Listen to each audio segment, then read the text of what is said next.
Danielle Lloyd put her whole coochie into this fucking series, okay? Swagged out, familiar, we bringing up gas out. I still got some racks stuffed in the trap house. Off the 42, I'm blowing her back out.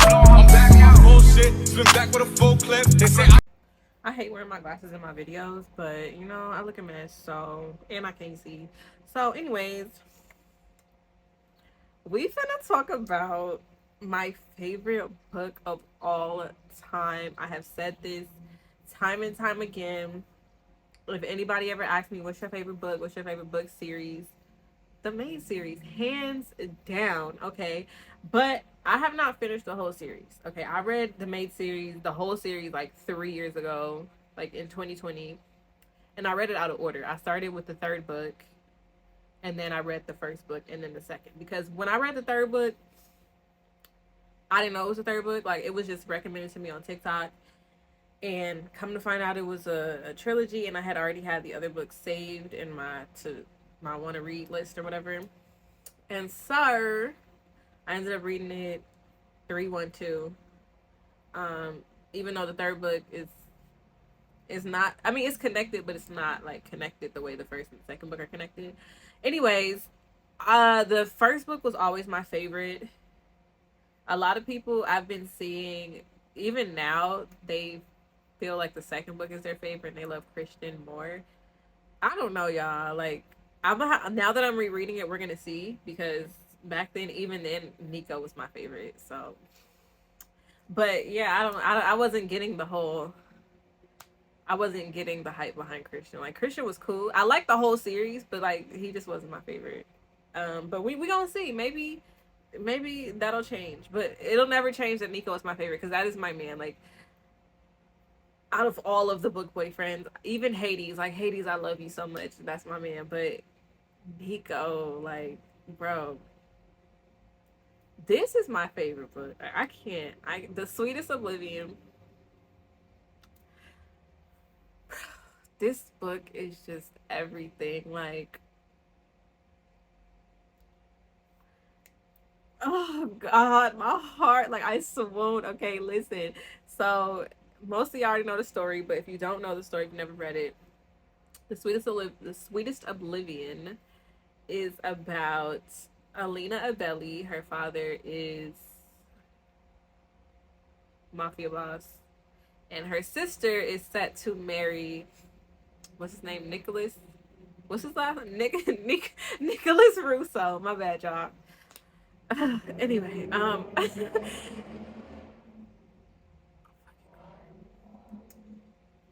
she's set to marry. I mean, her sister is set to marry Nicholas Russo. But her sister hooking up with a gardener. Okay. Um, and so the whole, like, it's is it a slow burn? It's kind of a slow burn, but not really. Like, she's attracted to him almost immediately, and she has a reputation. Um, we're gonna get into that. That's it. But before I even, speak about that, that is another reason why I love this book, because anyway, let me just finish telling y'all the story, because I'm gonna get sidetracked. Okay, so she has a reputation. Everybody thinks she the baddest bitch in the Cosa Nostra. Okay, and everybody want her, but her father has said that she's unfit to marry because she had ran away one time, when she found out that she was promised to marry this weird Colombian guy who chops women up, and she slept with a stranger. And so, after that, her family killed the stranger that she slept with, and then she was unfit to marry. Right? And so they believe that her sister, was it her little sister? I believe it's her little sister. Her little sister was a virgin, even though her sister was hooking up with the gardener.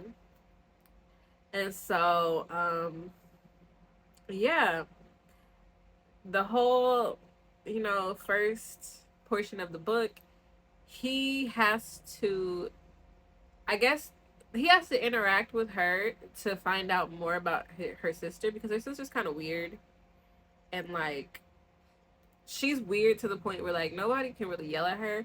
But Alina has this reputation that she's so sweet because she doesn't really have a spine. I'm not gonna lie. Like she just does whatever she's told to do. Like she never has an opinion or speaks out or whatever.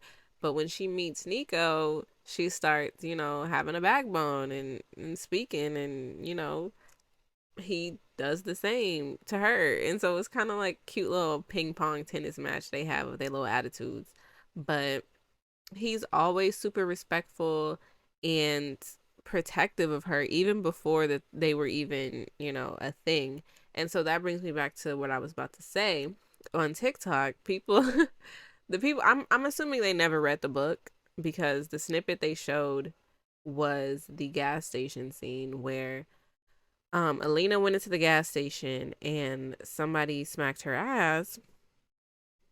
Well, the only person in there, my bad, was the gas station attendant, and he smacked her ass, and she just came out and got in the car. And Nico was obviously, he knew something was wrong, and he was trying to get her to tell him what was going on. I'll see if I can insert the scene or whatever. But people were like, okay, well, he burns down the gas station because the dude sexually harassed Alina. And so people were saying like, oh, I would love for a man to force me to talk about something that's uncomfortable just so he can feel like he's protecting me. And it's like, what are you talking about? So you think that women should just be like, oh yeah, sexually harass me and then no consequences? No, like he handled it because that's how she is. Like that's not the only time in this story that she gets sexually harassed by a man, and she just kind of like takes it, and she's just like, oh, okay, no big deal. What the fuck? He handled the situation as he should. It has nothing to do with protecting her, because if I remember correctly, even Gianna, like his stepmother, who is, well, I don't know if she's still his I don't know. His stepmother, who is the main character of the second book, she speaks highly of him because he is still a gentleman, even though, he does what he does. And like, what the fuck? He's not like, he was tasked to take this girl home. Alina has a lot of cousins, and her cousins are often tasked with taking her places. But because her cousin could not take her home, Nico had to take her home. And her cousin would have did the same shit, but probably not burned down the gas station. He probably would have shot the dude. But, that's the thing. Like, she's a mafia boss's daughter. And when she went home to tell her dad was very pleased with what happened, because why would you allow somebody to physically touch my daughter and get away with it? Like, I don't understand. So that take was just really weird, and I'm just like, yeah, y'all definitely did not read the book, and y'all don't understand, because what the fuck? She does that. That's literally the main thing about her character. She just lets shit happen to her. Not victim blaming, but still, like, you have somebody that can stand up for you, and you're being weird about it. Like, just tell him what happened. Anyway, she's frustrated with him, but she liked him from the beginning. Like, you could tell that she liked him from the beginning, because she is a better version of herself when she's around him. And that was kind of like the main takeaway that I got from this story. By the end of it, she had changed so much, and she's like, he fine, but like, I don't know, like. And so with him, she kind of like shows her true self unintentionally. Like, she's not like super sweet and nice to him. She's like, she has her little witty remarks, and she's like a little smart mouth on him. And she's like, I don't know why I'm like that. Like, I don't know why I like testing him, but it's a lot of frustration going on, and it's a lot of like chemistry, and it's just, I don't know, like, it hits, like, it just hits, coming off of books where everything just seems so rushed, and like there's no reason for them to even connect or like each other or whatever.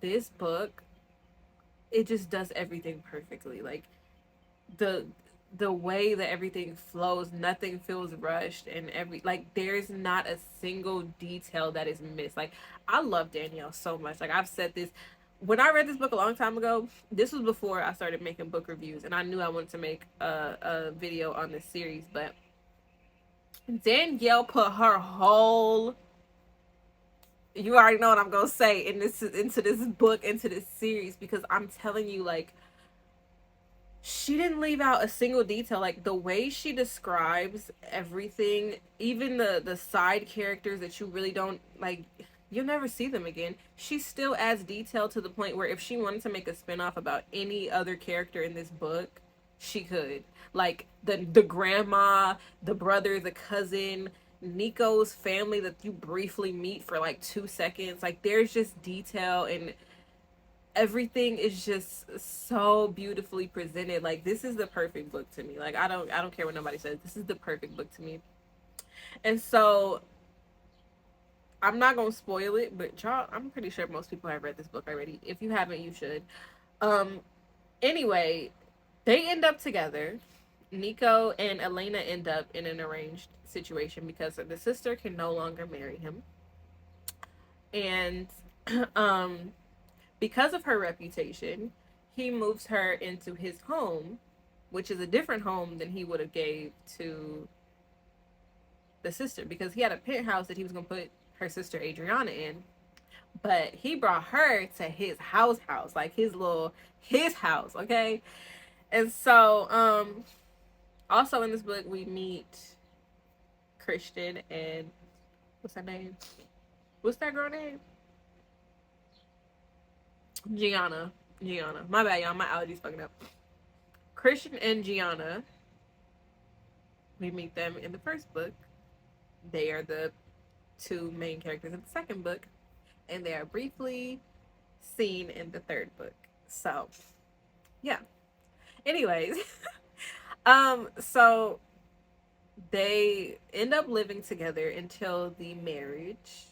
The marriage is, mind you, this is a long book, but it's only the span of 2-3 weeks. Like, people be skipping around in these stories for no reason and rushing these stories, and it'd be like months apart. She was able to get this whole plot, all of this amazingness into 2 weeks, like 2-3 weeks.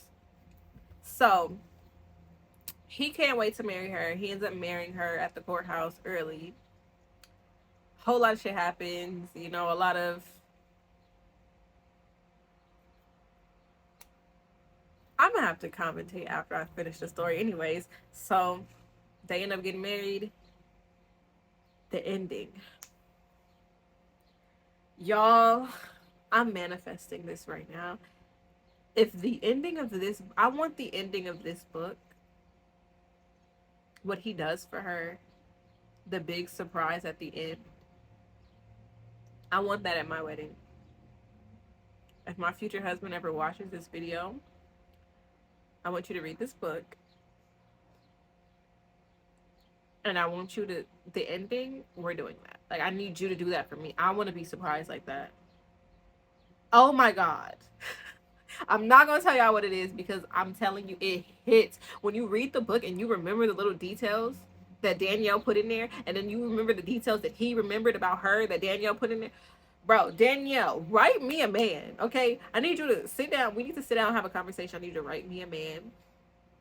And then I will tell God everything that you wrote, and he needs to deliver that to me, because Nico is perfect. He's perfect, okay? He's, oh my God, like, I've read so many mafia books in my life, and he just does it right, okay? Like, he does it right. There's still, like, like, even though he's this big, you know, hot shit dude, he still gets insecure, and he still, like, oh my God, like, oh my God, y'all, he goes crazy over her. Okay, and so I'm not doing a good job of talking about this book because I'm just so overwhelmed with emotion. Okay, so the conflict. Let's talk about the conflict in the book. So Alina runs away, sleeps with a stranger, and so because of this, everybody thinks that she's a hoe. That is one of the main connections I have with her in this book, because of her looks. Elena, she looks a certain way. She does. And so people make assumptions about her because of how she looks. Not just men, like most of the comments that men make and the reputation that Nico learns about her. Because Sweeta Belly does not strictly have to do with her personality. She finds out later in the book, from women, by the way, that people call her that because they assume that she gets sweet with every dude, and in reality she's only slept with one person. So she hears women talking bad about her, assuming that she's going to do something with their husbands. And the fact that her father says that she's unfit for marriage does not help her case. Nico doesn't trust her because he hears all the things that everybody else is saying about her, and he believes that she's been with a lot of people, but he still wants her, but he's still like, he's wary because he feels like she's in love with somebody else. She's gonna cheat on him, and then she feels like, because I'm in this life, I will never have a chance to have true love. So like, I know my responsibility to this family. So if I marry somebody, it's not gonna be for love. So she doesn't believe in love at all. She wants it, but she doesn't believe that she's gonna have it. And so it's so sweet when you get to the part towards the end where everything is out on the table. She tells him the truth of what happened and how the whole thing went down with this strange man, and he feels like shit. I love the fact that he felt like shit because he was not treating her very fairly in regards to, well, I'm not going to spoil it. But he had this assumption about her based on what everybody else was thinking and saying, and kind of like projected that onto her, making it seem like she was a slut when she wasn't that at all. And the way she looks didn't help because people assumed like her body type, the way she looks, she's in that business. And I've been there. Like, I'm not gonna lie. I've had people make those assumptions before I even did anything with anybody in my life. Like, it's it's not, people want to talk about pretty privilege. It's not a privilege. It's just misogyny, babe. Like, people will fuck anything.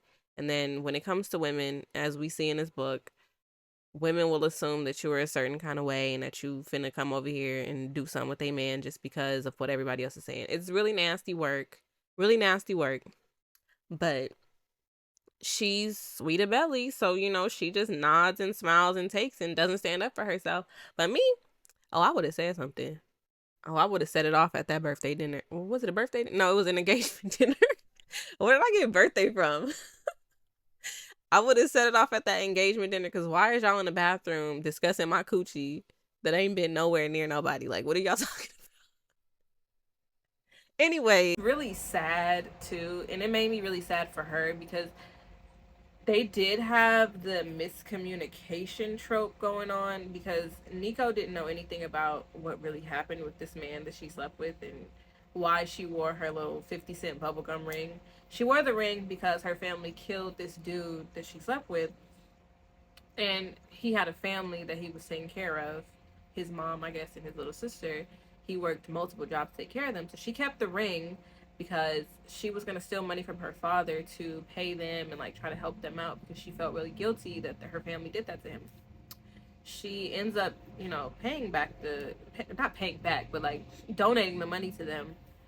But that was like a major conflict for her. And then Nico would get mad because he felt like she was wearing a ring because she loved another man, but really it was just, she was really guilty that she was the reason that somebody died for no reason.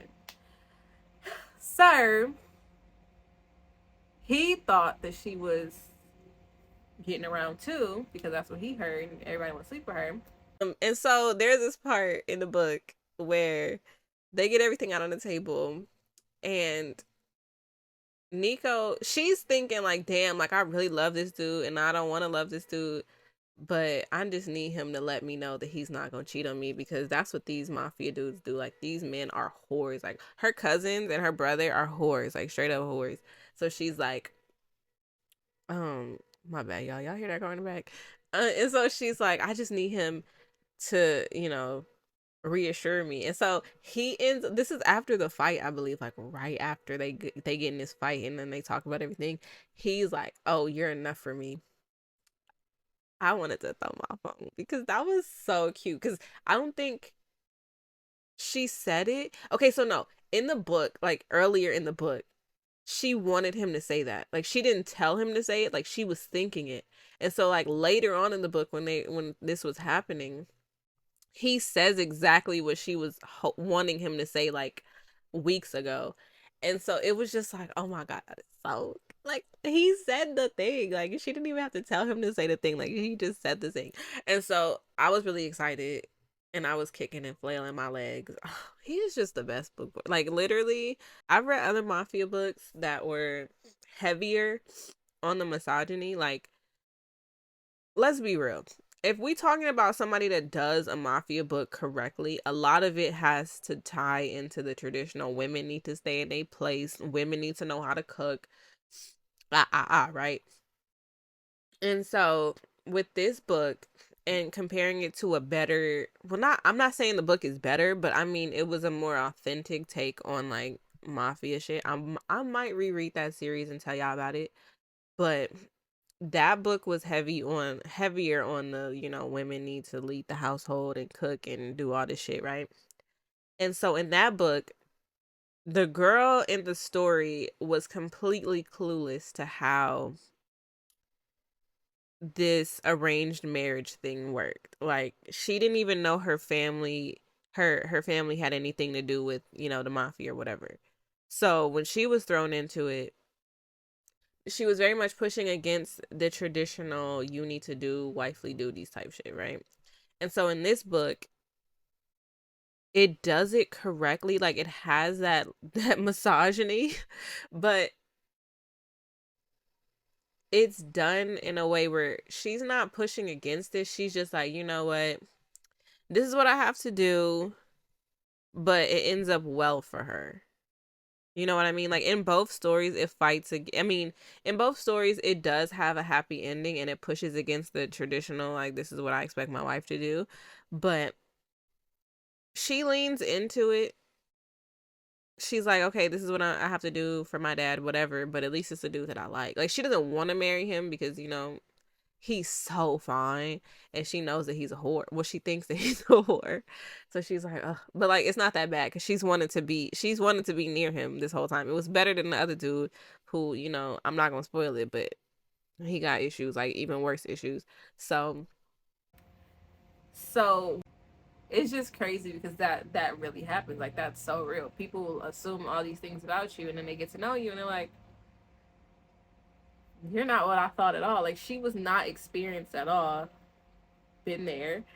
And the first time she, you know, went down on him, she was like, I never did this before.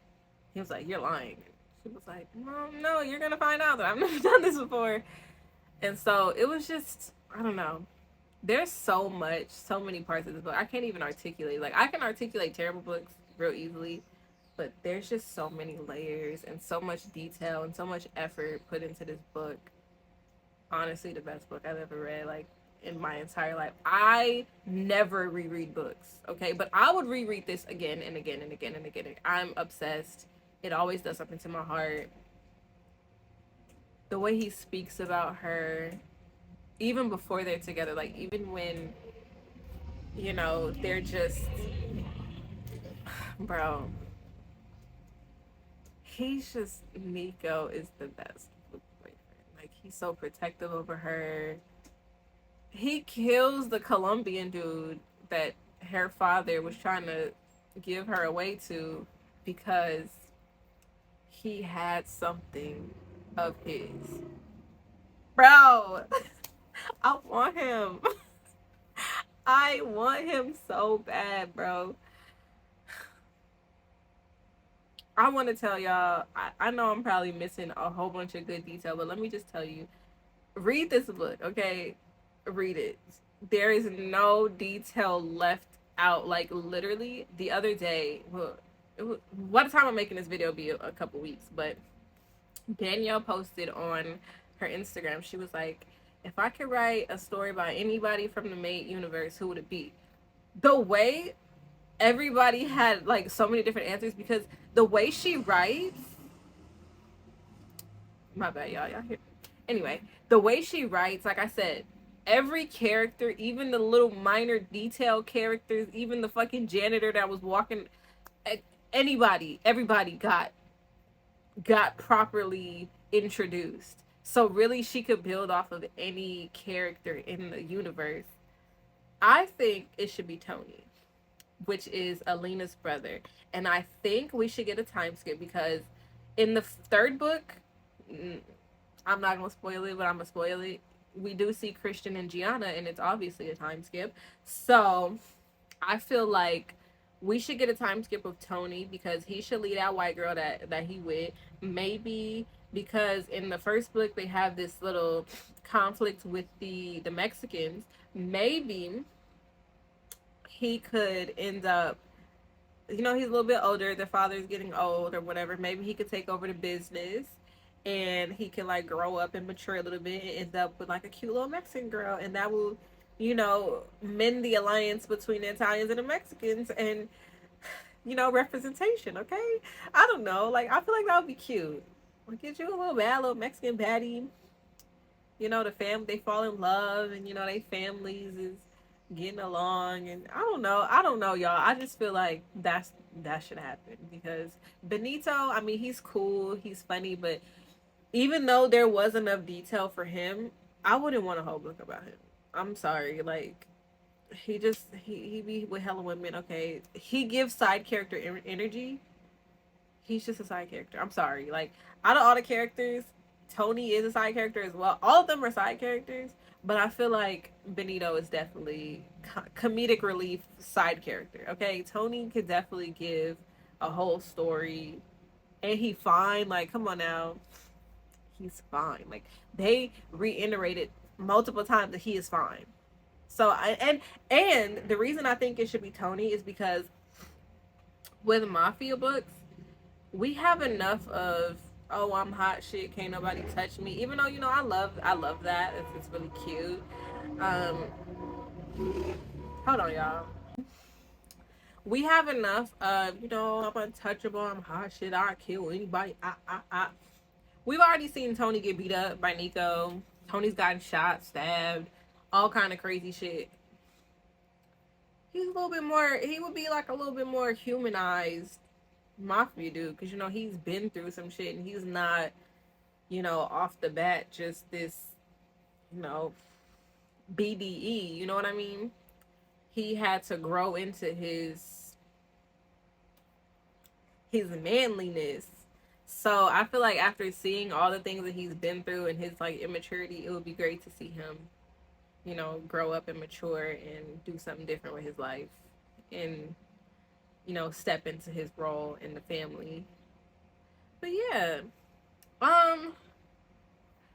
Alina, bad bitch, real cute. I'm glad that she started to grow up a little bit, because when she was with him, and I like that about her as well, because with her family, she has this certain perception in the way she presents herself, but when she's with him, she says what she's thinking. She's not all, just smile and just take everything that's been thrown at me. No, she has opinions. She has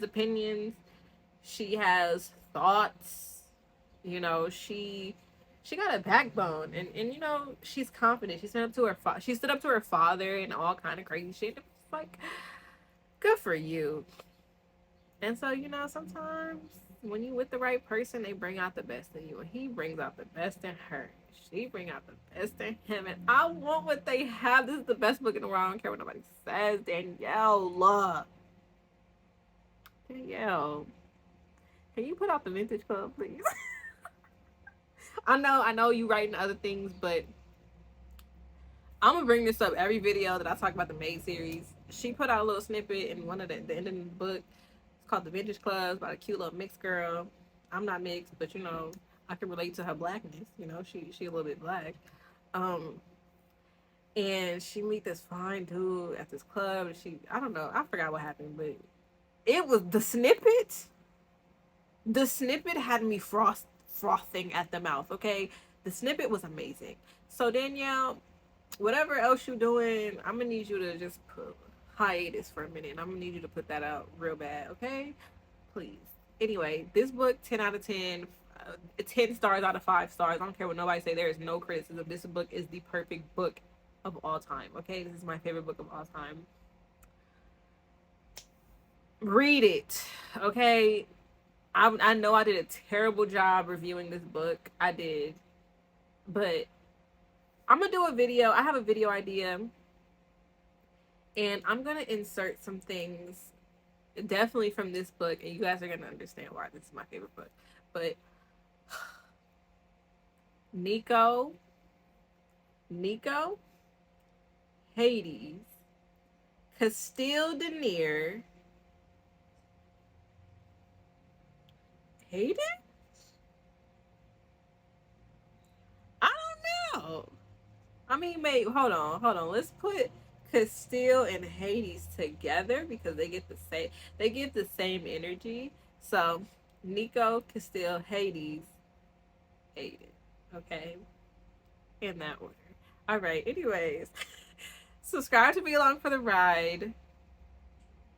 More Maid series coming soon. I promise the next one will most likely be better because I do remember a little bit of Gianna and Christian's story. Not much, but bro, each one of these books could be a freaking movie. Like the way they're long enough and there's enough detail to where you just get so immersed. And this is where I really fell in love with books. Like, oh God, Danielle, I love you so much, girl. I do. And I hope your pillow is forever cold. You and your family, I hope y'all is blessed because this shit,